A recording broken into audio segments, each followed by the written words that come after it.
ఈ ప్రభుత్వం ఎన్నో రోజులు ఉండదు. ఈ ప్రభుత్వానికి తల తోక ఏది లేదు. తుగులక్ ఎప్పుడో మన చరిత్రలో తుగులక్ అని చదువుకున్నాం. ఈ ముఖ్యమంత్రి అంటే తుగులక్. నేను చాలాసార్లు చెప్పిన ముఖ్యమంత్రి గారి గురించి. ఇవాళ మా ప్రజల్ని ఏడిపించుకొని నీకేదో ఓట్లెత్తే ముఖ్యమంత్రి పోయి కుర్చీ మీద కూర్చొని ఇవాళ మా ప్రజల్ని ఏడిపించుకుంటావు అంటే నువ్వు శాడిస్ట్ అయితేనే ఏడిపించుకుంటావు. గుర్తుపెట్టుకో, నువ్వు శాడిస్ట్. నువ్వు ఎవరు చెప్పినా ఇంటలేవంటే నువ్వు సైకో అయితేనే ఇవ్వవు. నువ్వు గతంలో కూడా చెప్పినా నేను మంచి పద్ధతి కాదు. ఇవాళ పరిపాలకుడు అనేవాడు, ముఖ్యమంత్రి అనేవాడు ప్రజల కన్నీళ్ళు ఏంటిది, ప్రజల కష్టాలు ఏంటివి, ఒకవేళ నీకు నీ ఇంటెలిజెన్స్ వ్యవస్థ ఉంటుంది తెలుసుకోవాలి.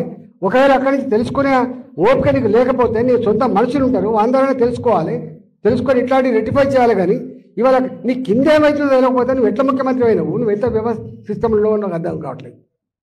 నీవే మున్సిపల్ ముఖ్యమంత్రి, మళ్ళీ అన్ని ఈయనకి ఉన్నాయి. కాబట్టి నేను ముఖ్యమంత్రిని డిమాండ్ చేస్తున్నా, ఇట్లాంటి పిచ్చి వేషాలు మానుకో. నీ కింద అధికారులు ఏం చేస్తుండో దృష్టి పెట్టు, నీ సిస్టంను బాగు చేసుకో. కానీ మా ప్రజల జీవితాలతో చెలగాడబడే ప్రయత్నం చేస్తే ఖబర్దార్ నా కొడుక అని చెప్పి హెచ్చరిస్తున్నా. నీ అబ్బ జాగిరి కాదని చెప్పి తెలియజేస్తా ఉన్నా. ప్రజల జీవితాలతో ఆడుకున్నాడు ఎవడు బాగుపడని చెప్పి నేను శపిస్తున్నా, గుర్తుపెట్టుకో అని చెప్పి. ఇప్పటికైనా కాంగ్రెస్ పార్టీ నాయకులారా, మంత్రులారా, మీరు కూర్చొని ఇవాళ నీ కింద ఏం చేస్తున్నో తెలియకుండా మీరు సోయి లేకుండా ఉంటే మాత్రం నీ ఎంబడి పడతామని చెప్పి హెచ్చరిస్తూ మీ అందరికీ అండగా ఉంటూ సెలవు తీసుకుంటున్నాను.